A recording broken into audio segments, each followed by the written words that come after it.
Hey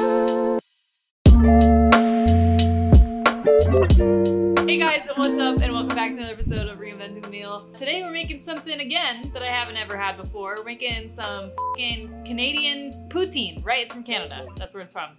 Yeah. Okay, great, thank you. Honestly, poutine, as you'll see in this video, it's pretty simple. It's like 2 or 3 like basic steps. It's just the steps take f***ing forever. Before you come after me for it being baked French fries, I just did it. I didn't want to clean up a big old vat of oil. It's kind of a pain in the ass and it smells bad. Like my whole apartment just stinks like the floor of a McDonald's. It's just not a good time. So to make this poutine, you will obviously need your star of the show, which is your cheese curds. You have to buy these. Like you have to buy the ones that are from Wisconsin, that are in a bag. Like that is the whole point of poutine, is the cheese curds. You will obviously need your russet potatoes. You will need some green onions for garnish. And then for your gravy, you're gonna need some all-purpose flour, some beef broth or stock, a yellow onion, and some butter. First and foremost, we wanna get our prep out of the way. So you're just gonna go ahead and chop up half of your yellow onion, and you can just cut it into semicircle rings. Doesn't have to be anything fancy. Go ahead and set that aside. Following that, we are gonna cut up our potatoes into little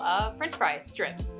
Pretty simple. I just like cut my potato in half and then cut, you know, it'll show the video how I cut it. Like I don't really know how to describe how I did it, but that's pretty much how I did it. And then before you know it, you will have a big old pile of raw French fries. Like, I did it, but this is it. I can't really tell you, but just look at it. I don't know. Yeah, whatever, you just cut up your potatoes and you make the French fry shape. You just do it, you know? Raw French fries, you got a big old pile now, you cut them, good job.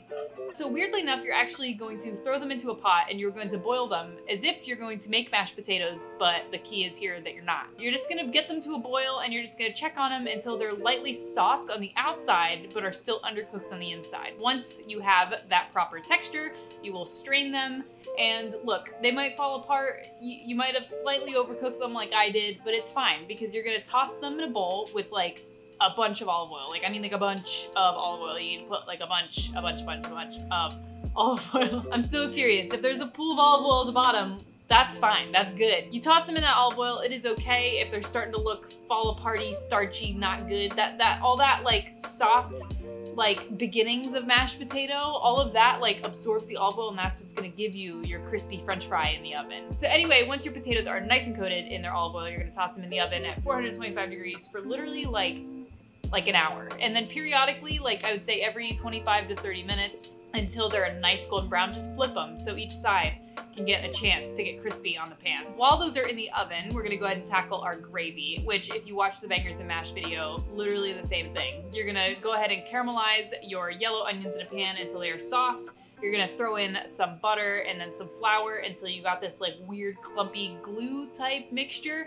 And then you're gonna dump in your entire, I don't know the measurement amount of the beef stock. I'll put it in the video somewhere of the measurement of like the box of beef stock that I have, but that's how much you put in. 32 ounce, 2 pounds? 2 pounds of beef stock, 32 ounces. So once you pour in your beef stock, like don't freak out if it looks clumpy weird, it's gonna dissolve. Like the flour will dissolve. If your gravy is still a little runny, that is okay. You just add a little more flour, and if it's too thick, add a little extra stock if you have it. If not, add a little extra water. Nobody's gonna crucify you, it's okay. Once it's all dissolved and you have it to a simmer and you have a nice ideal gravy texture, consistency. Once your gravy is to your liking, go ahead and set that aside, and really you just gotta play the waiting game for your French fries that really just take their sweet time in the oven. So once the French fries come out of the oven and they are all set, you're gonna throw them into a bowl, and optionally you can put on some salt and pepper if you would like. And then you're gonna throw in about a ladle of the gravy and then a handful of the cheese curds, and you're gonna toss that all together. And with those hot French fries, they're gonna warm up the gravy and they're also gonna semi-melt the cheese curds that are in there. It's gonna be amazing, and they all just get to know each other. So then once you have that all tossed up, you're gonna slide that all onto a plate, top it with some more gravy, some more cheese curds, and then some of your chopped up green onions. And that is your poutine. That's it. Like I said, it's just a lot of waiting. That's pretty much that's the whole downside. It's just a lot of waiting for the potatoes. Unless you fry them and you want your whole place to stink like fry oil, then they'll be done a lot quicker, but that's on you. First ever poutine experience. I can't believe that this is To be your honest. first ever poutine experience. I know, dude. Oh, they got the crunch though still. Mm-hmm. Yo. It tastes exactly how I thought it would. Yeah, I mean, potatoes and cheese and gravy, come on. Yeah. Everybody's had that, at least separately, so just imagine it all together, you know? You ate this whole plate by yourself, we'd have to go to sleep immediately. Oh my gosh. Obviously those cheese curds are so perfect. It's f***ing cheddar cheese curds. I would like to think you know what that tastes like. The best part about this whole thing is I don't have to clean up a big old f***ing pot of oil afterwards. And the potato is doing just fine not being deep fried. No, they still got some crisp. Uh-huh. They got some crunch in there. That onion gravy is really good too. You can taste that butter. I put a little ham on the butter. See? I do that, don't I? Yeah, you do. Holy moly. This is a lot. Yeah. That was poutine. Baked french fried potato poutine. Thanks so much for watching, and we will see you in the next one.